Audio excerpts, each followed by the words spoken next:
Bonjour à tous. Aujourd'hui, nous allons aborder ce qu'est le rejet de la connaissance selon Osée 4.6.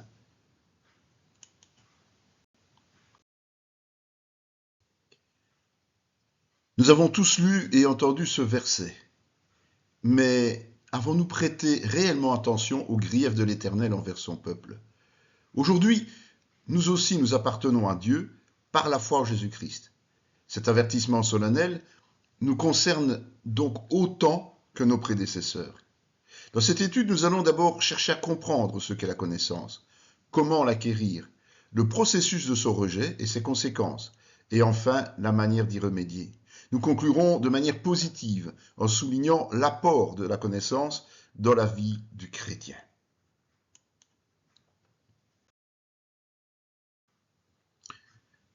Selon la première épître de Jean, la connaissance concerne exclusivement la vérité et le chrétien en est le dépositaire.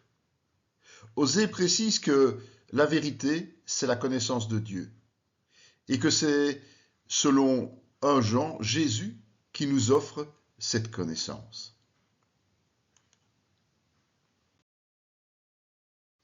Alors comment connaître Dieu? Tout commence lorsque nous avons envie de le connaître.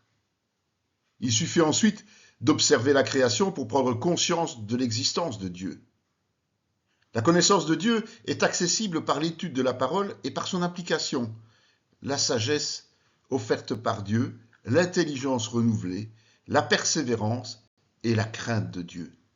C'est finalement au travers de la connaissance de Jésus que nous connaîtrons Dieu.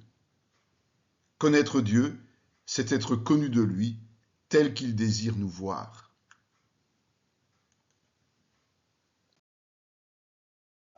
Alors, puisqu'il faut connaître Jésus pour connaître Dieu, nous allons voir comment connaître Jésus. Jésus est la vérité, le chemin et la vie. Cette vérité, nous devons l'acquérir pour le connaître.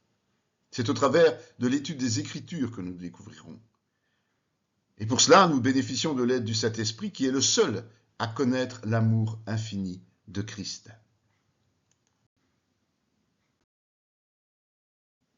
Ensuite, commençons à obéir à la parole pour que Jésus se révèle à nous. La connaissance seule est stérile. Tout ce que nous entendons et apprenons doit prendre vie en nous pour être efficace. Cela nécessite l'abandon de nos prétentions charnelles et d'être animés d'une foi vivante. Mais il faut aussi souffrir pour lui et se laisser enseigner au travers de cela.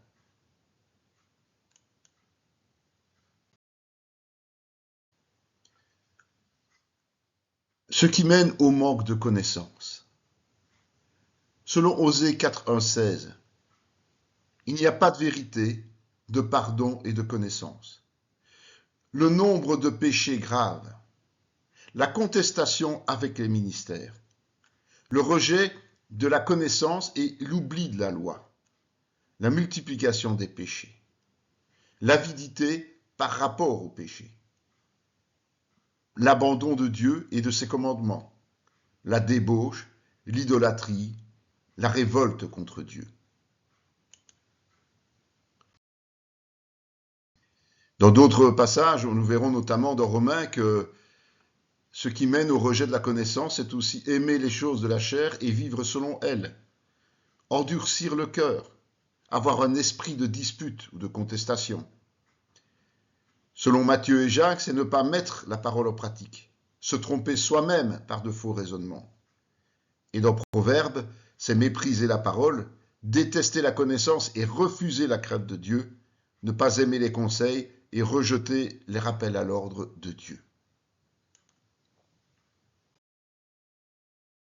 Alors, quelles sont les conséquences du manque de connaissance? Toujours selon Osée chapitre 4, on est en désaccord et en procès avec Dieu. On manque de motivation et on est dans le deuil. C'est la chute, tout simplement. On est rejeté par Dieu qui nous enlève le service, nous oublie et nous détruit. C'est le déshonneur. C'est le châtiment selon les œuvres. On vit dans l'insatisfaction et l'absence de descendance. Nous courons à notre perte. Nous sommes isolés loin de Dieu. C'est la honte parce que nous devenons idolâtres. autre passage sur les conséquences du manque de connaissances, notamment dans Luc, il est dit que Jésus a honte de nous et qu'il nous renie devant les anges. Que Dieu fait venir, selon Jérémie, le malheur. Nous devenons des objets de malédiction. Selon le psaume, nous sommes déchirés et personne ne peut nous secourir. Selon Matthieu, nous sommes dans l'erreur, insensés aux fondations peu solides et vulnérables. Jésus nous renie devant le Père. Selon 2 Pierre, l'incompréhension et la ruine, condition pire qu'avant la conversion. Selon Hébreux, des enfants spirituels lents à comprendre les rudiments et devant être enseignés constamment. Selon Jacques, de faux raisonnements et aucune évolution spirituelle. Selon Proverbe, notre prière est abomination devant Dieu. Selon Romains, Dieu est en colère. Et selon Jean, nous sommes jugés par la parole, nous serons jugés par la parole au dernier jour.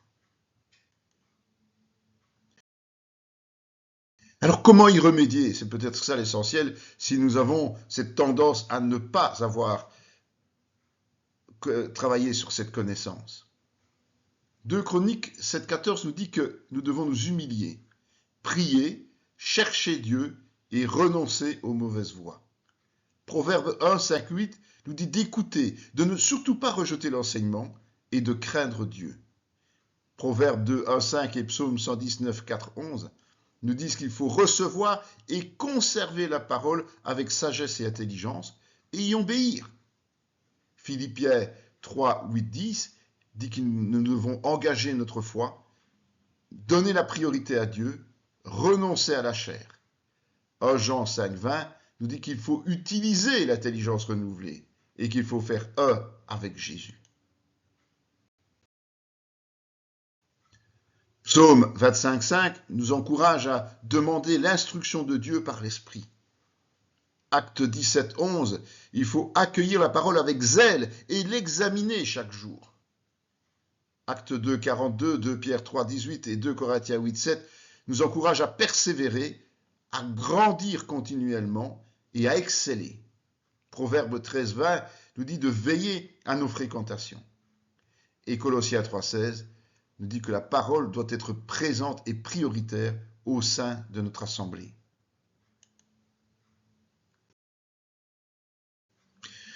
Alors pour conclure, nous allons voir à contrario ce que la connaissance nous apporte. Et c'est là vraiment l'intérêt pour se motiver, pour nous motiver, c'est de regarder ce que cette connaissance approfondie va faire comme bien dans nos vies spirituelles. D'abord, évidemment, la vie éternelle, et puis la délivrance du péché, le renouvellement de l'homme qui a été régénéré par la foi en Jésus-Christ, l'exaucement des prières, l'intelligence, le fait que l'on est capable à ce moment-là de demeurer dans l'amour de Christ. La connaissance nous apprend l'espérance par la patience et la consolation. Nous serons jugés dignes de Dieu, porteurs de fruits. Nous serons fortifiés, nous ressentons de la joie, nous acquérons de la patience, de la persévérance. La grâce et la paix sont multipliées. L'âme est restaurée, sagesse et joie, discernement spirituel, la stabilité et la croissance spirituelle. Nous sommes amis de Jésus et nous sommes solides au niveau spirituel. La connaissance nous amène à une béatitude. Dans Luc 11, 28, il est dit « Heureux plutôt ceux qui écoutent la parole de Dieu et qui la gardent ». Et puis il est dit dans Proverbe 13, 16 que tout homme prudent agit avec connaissance, mais l'insensé fait l'étalage de folie. Ce sujet vous a intéressé, eh bien, il ne reste plus qu'à l'appliquer. Si vous êtes dans ce problème, eh bien, corrigez le tir, tout simplement. Et si vous êtes ferme dans votre foi, eh bien, soyez heureux de cela et sachez que Dieu le voit et que Dieu récompensera.